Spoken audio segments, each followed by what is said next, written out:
Early, the CDC says 60% of the country has some level of flu activity, and that's unusually high for this time of year. The Army's top germ lab was abruptly shut down. Tonight, the CDC trying to extinguish the health emergency linked to e-cigarettes until it figures out why so many people are getting serious lung injury. This year, even before peak season, 30 states are reporting a higher number of flu cases than at the same point last year or even for the last 10 years. In historic Frederick, Maryland, are the biological warfare laboratories. Volunteers were a picked group to expose a person to a biological aerosol. 大家好, I'm Nathan Rich, aka 我国大王. You know, there's been a lot of conspiracy theories going around about this COVID-19 outbreak. Some of them have to do with the military games that took place in Wuhan in October of 2019. And some other ones have to do with vaping in America. And one that may seem even more far-fetched has to do with a medical research laboratory that was closed down in America in August. But how could a military medical research center being closed down in August have anything to do with an outbreak? I mean, it's not like there was an outbreak of a mystery respiratory illness that was causing pneumonia immediately in the vicinity of that facility right before they closed it down or anything. No, there wasn't one. There were two.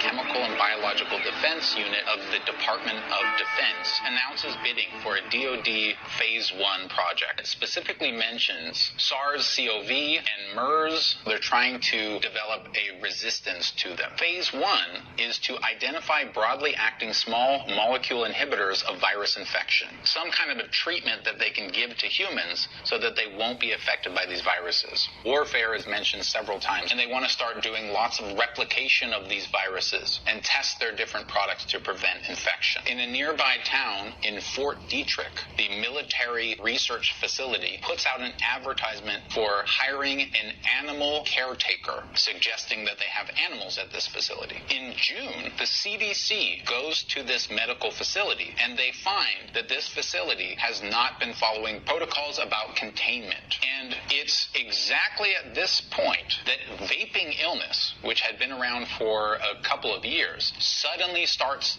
the first and only enormous boom in cases. Now, why are we even talking about vaping illness? It's interesting for two reasons. The only enormous spike it has ever had in cases happens to go along with this entire timeline. And its symptoms are literally almost exactly the same as COVID-19. Even the lung CT scans, which are very strange, are strange in the exact same way as they are strange in COVID-19. They have a sort of a ground glass appearance inside of the lungs. It also causes pneumonia, fever, and so that's why this has come into this timeline. Since 2014, elderly people did not need to tell their doctors if they had pneumonia to get a certain kind of vaccination. But on this day, the CDC changes that and says now if you want that vaccination, you have to first tell your doctor that you have symptoms, and then they will give it to you. And we do know that the CDC monitors healthcare visits from patients. They have a very advanced system that tracks keywords, symptoms, all kinds of stuff. And here on July 1st, the Department of Defense just cancels that request for bidding. And they give no explanation as to why that happened. So this is the Department of Defense CBD. It's in Virginia. And here is Fort Detrick. It's in Maryland. So right around the time that they canceled this Phase 1 project, a mystery respiratory disease is reported in Northern Virginia. There are over 60 elderly people infected, and there are deaths, and some of them have contracted pneumonia. Wisconsin reports a vaping illness cluster. How do people form a cluster if it's non-communicable? Don't know. 2 deaths from the mystery respiratory illness reported. Here we see another advertisement for an animal caretaker at Fort Detrick. And here on the 15th of July, 2019, the CDC sends a cease and desist letter to the lab, telling them essentially to shut down most operations. Then we see another death related to this mystery respiratory disease that's causing pneumonia. And then we find another mystery respiratory illness that's causing pneumonia.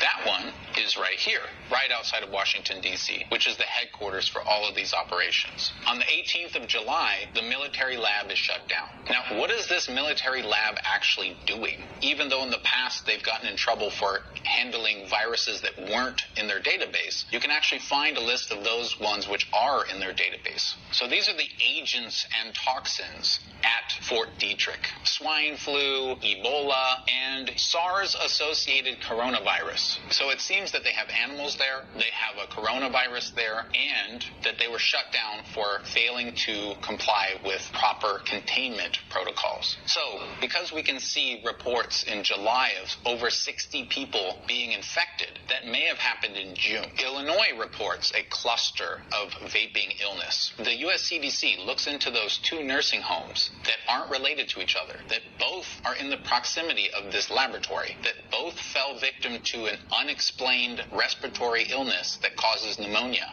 And they declare that the cause is the common cold.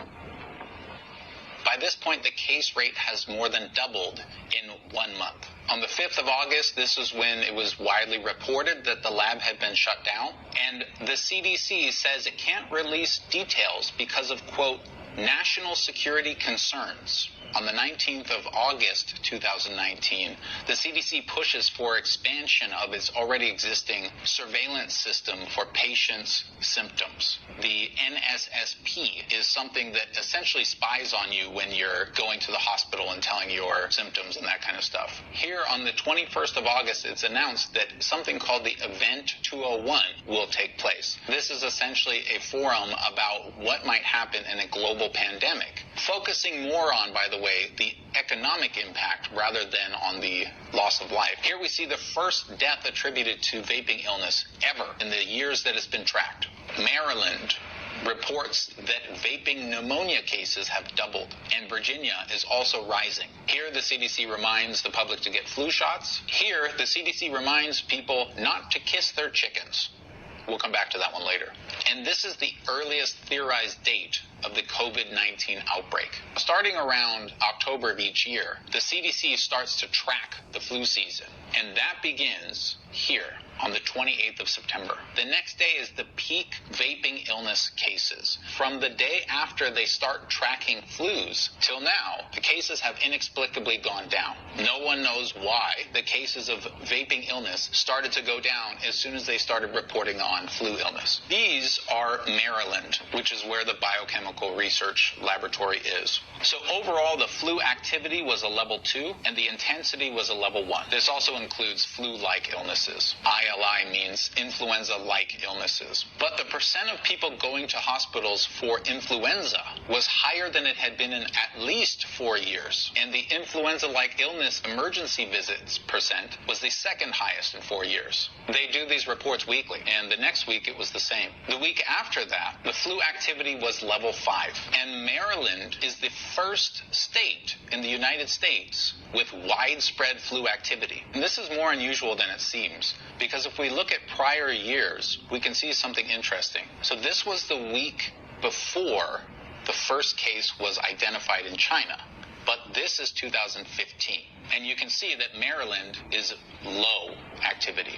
And this is the same week from 2016. Maryland is very low. And this is the same week from 2017. There's a lot more activity going on, but Maryland is very low. And this is the same week from 2018. There's some activity, but Maryland is very low. This is the actual week before the virus was first noticed in China, and Maryland is high activity, as well as, by the way, Virginia. In all these years, Virginia and Maryland did not have high activity at this time, but 2019, they both did. Then the Wuhan Military Games event begins. And at the same time, Event 201 in NYC happens. The next week, activity goes down a bit in America, but there's the first flu death and the first pneumonia outbreak is recorded. And this is just in Maryland I'm talking about. By the time that the Wuhan Military Games event is over, everything is red across the board. What sort of theory could we put together from all this? Well, looking at this evidence, you could say it's possible that the U.S. military was doing experiments on animals using coronaviruses. And because they failed to follow protocols for containment, there was an outbreak nearby.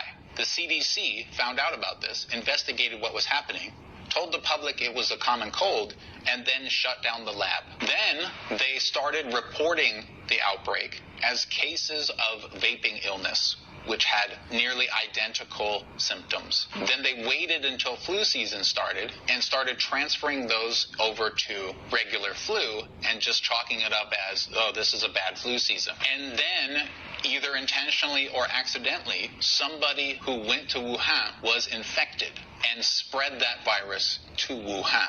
So that's one theory you could come up with from this. And so if somebody tells you that, it's not unfounded. It's not based on no evidence. But I want to present you with another side to this story. So let's go back. The CDC did say that there was no exposure to humans caused by the breach in protocols. And with vaping illness, it does seem a little strange to me that of all these thousands of cases, not one doctor anywhere would have noticed that it's a coronavirus. And remember how I said I'll come back to the CDC chicken thing? The reason that I put this here, CDC reminds people not to kiss their chickens. This is true, by the way. Centers for Disease Control says don't kiss your chickens. But the reason that I put it here is to show you that the other things that I put here are all related to this, or at least potentially related to this. But this one isn't. And that goes to show you that I could have added a lot more things here, and it would soften the blow of seeing this. The CDC did many things during this time. It wasn't all just about flu. So this kind of waters down that argument a little bit. And there's a few more things that make this seem less likely. For example, Maryland didn't report a cluster of vaping illness. It did report the clusters of old people getting sick, but not vaping. Meanwhile, Illinois and Minnesota did, which seems kind of a stretch coming from Maryland. Also, Maryland having a very high activity during the flu season doesn't necessarily mean as much as it sounds like, because a lot of America had a very high flu season, which you might say is further evidence, but that's not proof of anything. It could just literally be that it was a high flu season. And remember when I showed you this data about 2018, 2017, 2016, 2015, and all of them showed that Virginia and Maryland were low compared to what they were in 2019. Well, what happens if we look at 2014? Suddenly the picture changes, because in 2014 we didn't have a huge outbreak. So maybe this was just a year of heavy flu and 2019 wasn't, and it was actually coronavirus. But I mean, maybe it was just a year of high flu activity. So the information that I showed you is a little bit skewed towards trying to show this theory as being right. There's a lot of little things like that I can find in these reports, that I can find in the data, that doesn't support or even goes against the narrative that this entire thing has been a coronavirus, including, by the way, the fact that every study that I've seen that talks about the first strand of the virus doesn't show it anywhere even near August. And there's been a lot of reports that there's no evidence of the virus being created in a lab. Now, personally, I don't put a lot of weight to that, because if they had animals and they're giving them viruses and their mission isn't to create a new virus, but to protect against a virus, then you probably wouldn't see any evidence that that was created in a lab, because it's just a virus. You're not engineering it. Another thing that seems to go against this narrative is Maryland and Virginia don't have a particularly high amount of COVID-19 cases, which, if it were spreading for months, you would assume would be very high in that area. But then again, the CDC is covering up so much information that it's very hard to tell. So when I look at this entire thing, personally, what I see is there's evidence that this started in America, but there's also evidence that it didn't. And so personally, I have to go with what seems the most likely to me. And based on the evidence that I was able to find, what seems the most likely to me is that this outbreak either started in Wuhan or with somebody who went there directly from somewhere else. So my conclusion, based on the evidence that I have access to, is not strong enough to say that the United States definitely did this.